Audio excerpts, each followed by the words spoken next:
right. Let me see. All right, y'all drop some ones in the chat if y'all can hear us. Let me get the confirmation that we good to go. Let me get yep, Instagram is popping up. Okay, we live on Instagram. Hey Insta. All right, let me get back on here. Hey y'all. All right, welcome in everyone. Before we even start this live, right? I need y'all to listen a little differently tonight because some of you are used to hearing these stories, but you don't always see yourself in them. But tonight you're going to hear pieces of a story that might feel a little too familiar. I'm talking about doing it alone, trying to figure it out without a village, leaving situations that broke you, and still showing up for your kids every single day. Now, as y'all are listening tonight, I want you to start recognizing parts of yourself. So don't just listen, feel where it hits you. And tonight, I'm bringing on a mother who didn't just go through the hard seasons, she survived them. A woman who left a domestic situation, raised two kids on her own, struggled to make ends meet, and didn't have the village that she thought that she would have. But she didn't stay there. She kept going, she kept believing, and now she's stepping into a completely different version of herself. So y'all show her some love. Shanquasia, welcome in and go ahead and introduce yourself to the people. Thank you, Jasmine. Hey y'all, my name is Shanquasia. As she mentioned, I am a single mother of two. Right now, I'm currently a CNA. I'm in nursing school. I just got a nursing school. Yay! But I appreciate Jasmine for this opportunity. But a little bit about myself. Back in 2023, I lost myself to the point that where it took for others to tell me how I was looking for me to really realize that I was losing myself because I was sometimes when you keep up the image of you think you're being strong, sometimes it can show on the outside, but you don't really want to hear it because you know you're being strong.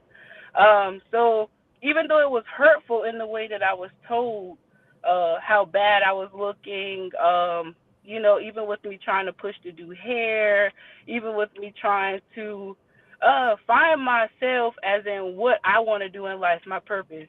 I didn't really have like real friends to tell me you could work in this area for this to get better, you could do this to get better. I really just I felt not included, but I felt like I was more so trying to, like, okay, I'm trying my best, even if it's ugly. I wanted criticism, of course, but not in the harsh ways that I got it.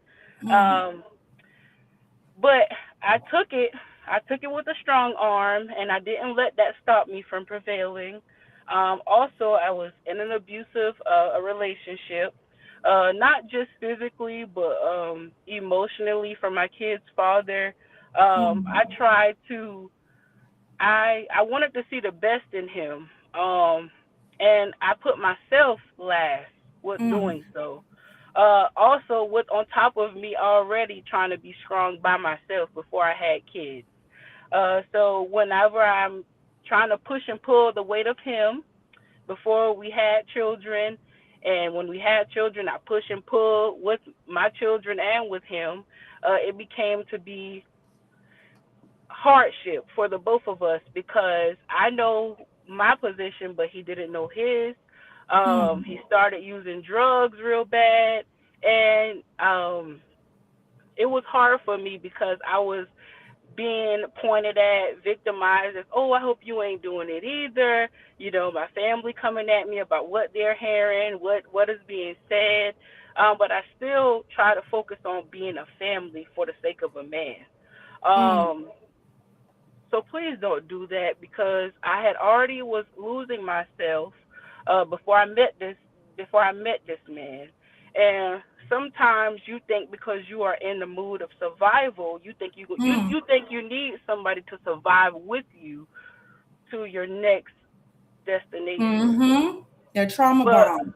yes, a trauma bond. Thank you. But also, that didn't do any justice. Sometimes you have to really separate in the midst of trauma instead of trying to bond because you're not going to get anything out of it but abuse. And so I would put up with so much.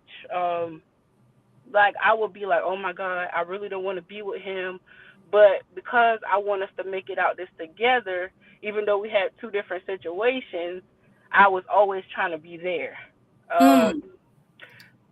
so I'm just here to share with you, like, don't put yourself aside, um, because you think because a man is going through the similar issues, you think it can work out. It's not going to work out.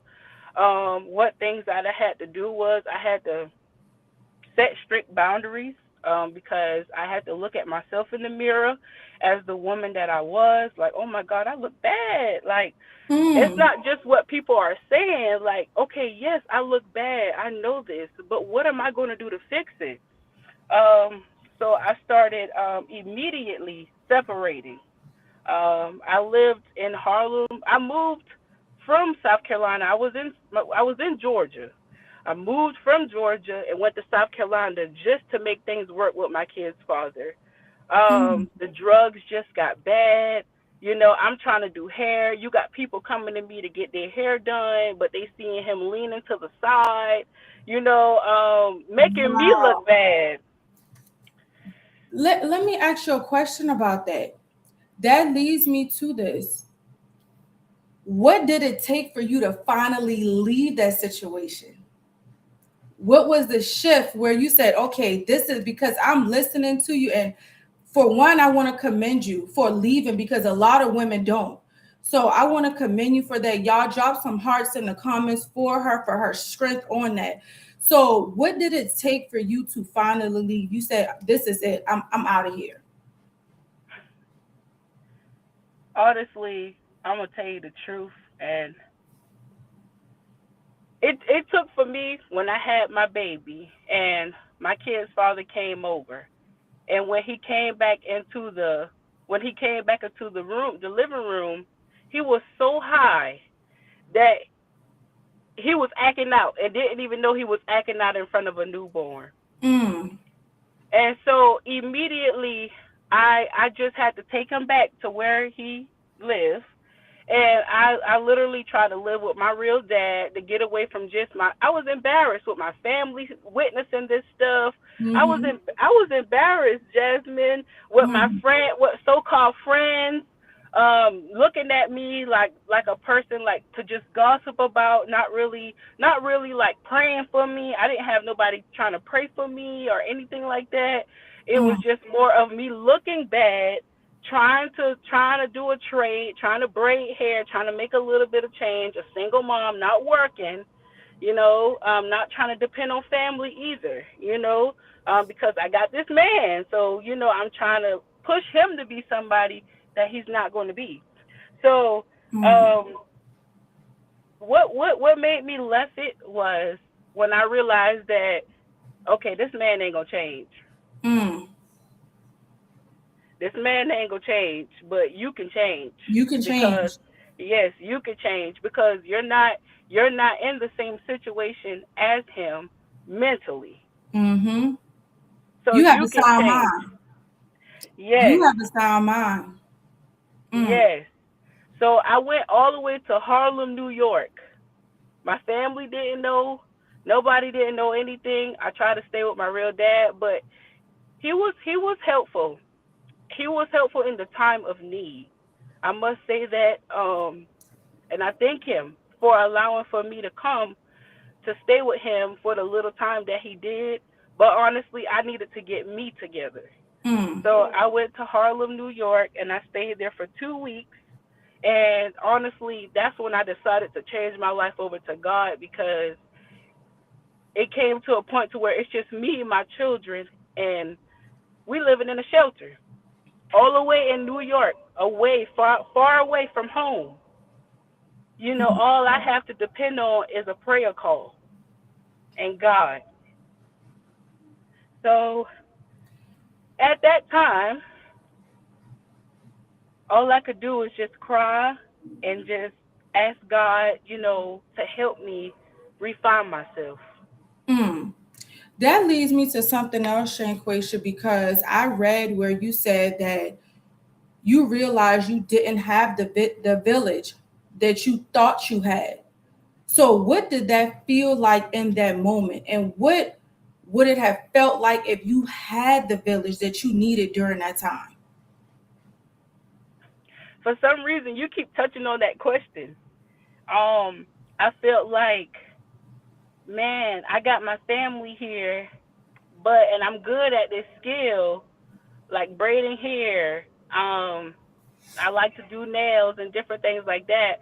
But I didn't really have nobody like, hey, you could come in my shop. You don't even got out. I didn't even want to be paid. I just felt like with me having the people around that was so good, they were so eager to talk about me, but they didn't help me.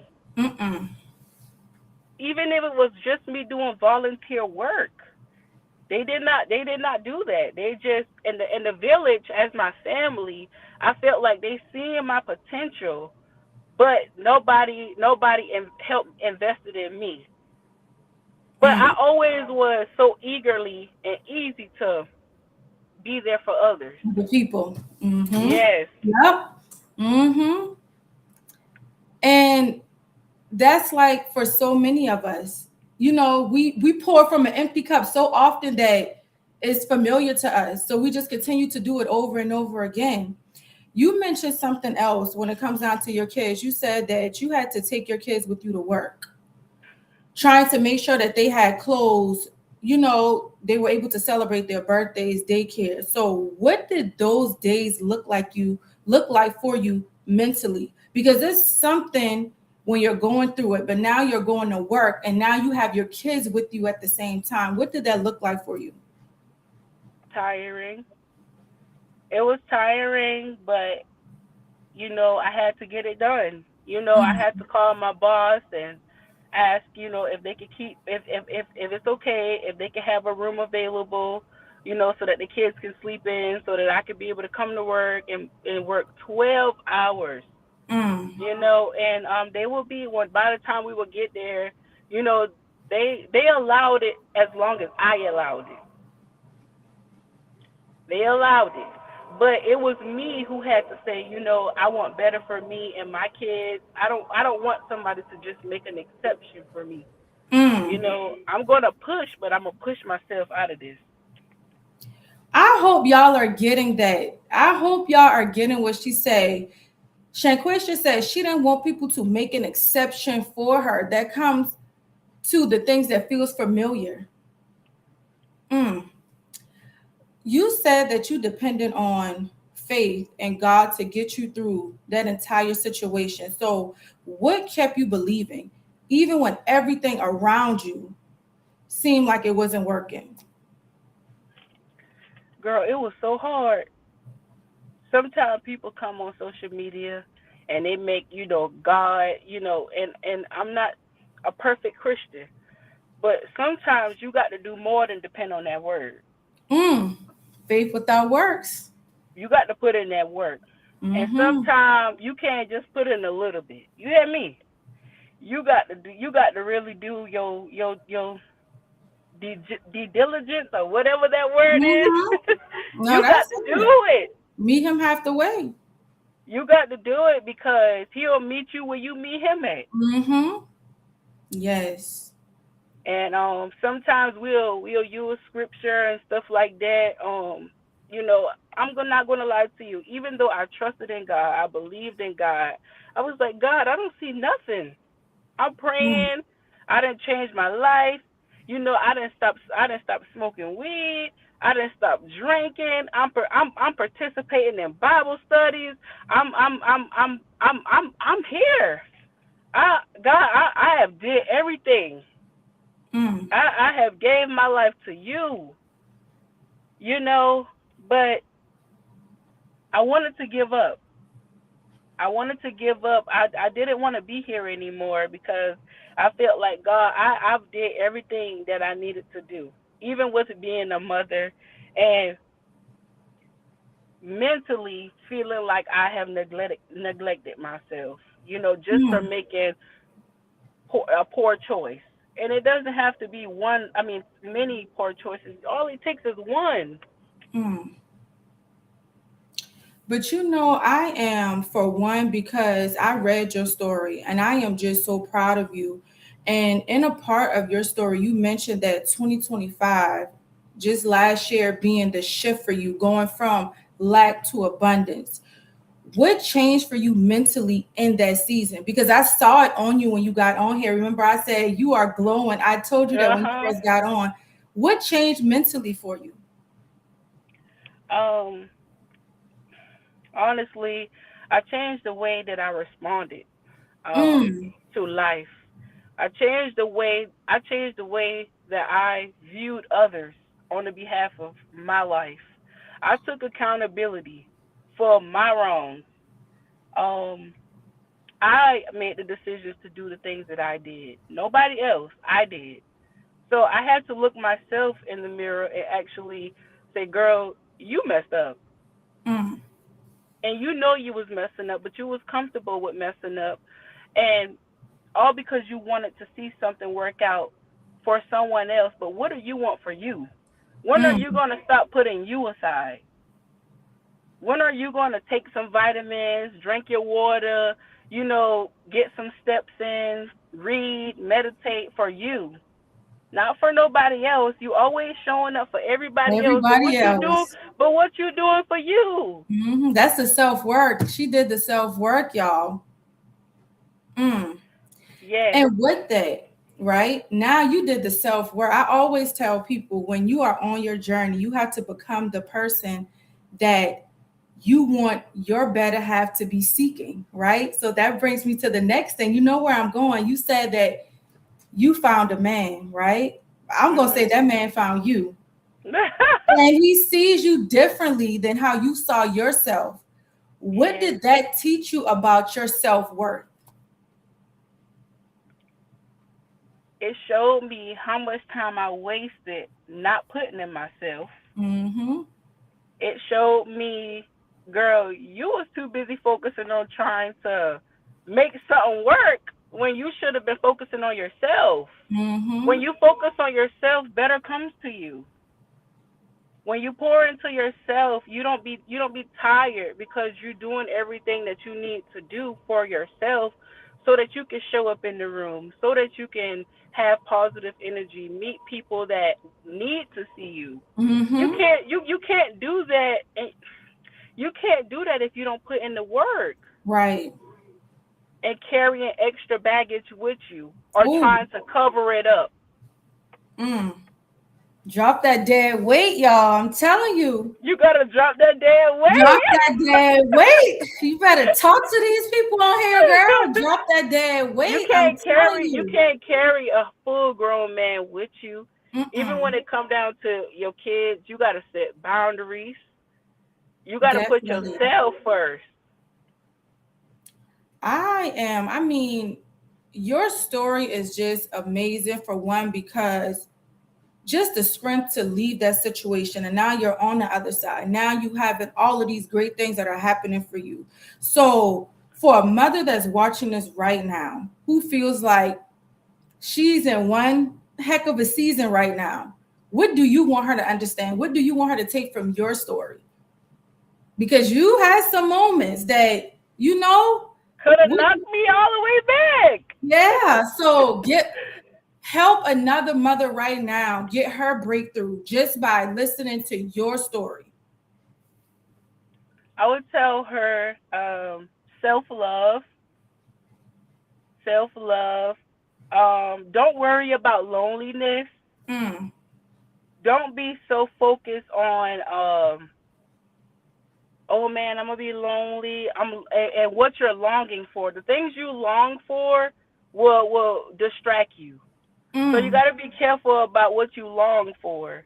That guilt feeling of making a change, that will get you too. And what others would think will stop you as well. What others would think. You so focused on what your family will think because they know this or know that. Don't worry about what Mhm. other people will think. You got to get started with yourself. That part. I feel you on that one. That is amazing advice, Yeah. y'all. Because sometimes that lonely feeling, we all been there. We all human. That'll make you stay. So that Yeah. was y'all listen to what Shanquaisha just said because I'm telling y'all, she gave y'all a word. Shanquaisha, I just want to thank you because the things that you shared tonight, a lot of women are living it right now, right? And Mhm. they're living in it in silence every single day. You didn't just tell your story. I'm telling you, you gave another woman hope that their situation is not the end. We appreciate you. We are proud of you. Y'all, I want y'all to drop some hearts in the comments for Shanquaisha before she leaves.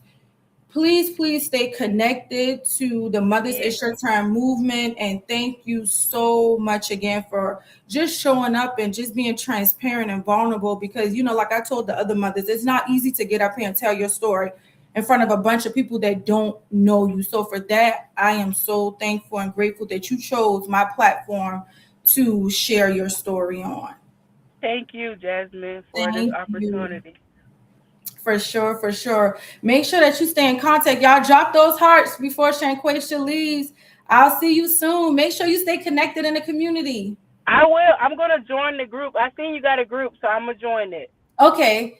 Thank Okay. you. I'll see you You're welcome. soon. See you Okay. soon. All right. Bye bye. Whew. Let me tell y'all, these mothers, I am, for one, just them trusting me with their story. Just them trusting me with their story. And before we leave tonight, y'all, I need y'all to stay with me for just a second because this is where most people miss it. You just heard a woman talk about her situation, raising kids alone, domestic violence, having no support, struggling, and she still found a way to rise. And some of you are in a better position than when she started, and you're still not moving. Make a decision because this isn't about motivation. You don't need to hear another story. You need movement. Now, if you are on here right now and you're in a space where you're like, okay, I need to get myself together mentally, start with my 3-day free Mothers It's Your Turn challenge because that's what it's all about. Shanquaisha mentioned something about if she had people to lift her up when she was going through, and that's what this movement is all about. So click the link below. The link is in the comments for you to join. Grab your free seat. I also have a free reset guide in there for y'all. So make sure that you grab that. Right now, we have over 800 mothers that have signed up for this challenge, y'all. So the community is there for you. Now, another thing that I want to let y'all know about, because some of you, you don't need another start, you need structure. Now, we have the VIP. VIP gives you access, accountability, and real movement. We also have platinum. Now, platinum is for the woman who is done struggling mentally, done trying to figure it out alone, done staying in the same cycles. You need that proximity, you need that guidance, and you need to be in a room where growth is required. So the links are below. You can go and grab your free seat because let me tell y'all something. I want y'all to really understand that you cannot become a new version of yourself staying in the same environment. Get close to the fire, right?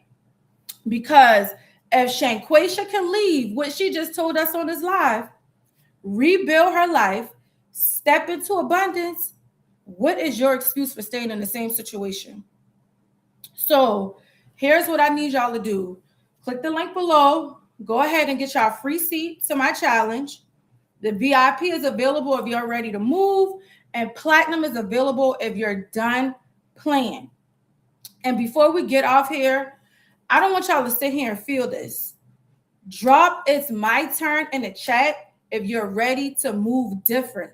Because listen, y'all, your life does not change when you hear something. It changes when you decide something. So make a decision. Again, I just want to thank y'all for tuning in. I want to thank Shanquasia for coming on and sharing her story, because I truly believe that mothers are going to be delivered through all of these women that are coming on here and being transparent and giving their story. So I'll see y'all tomorrow at 7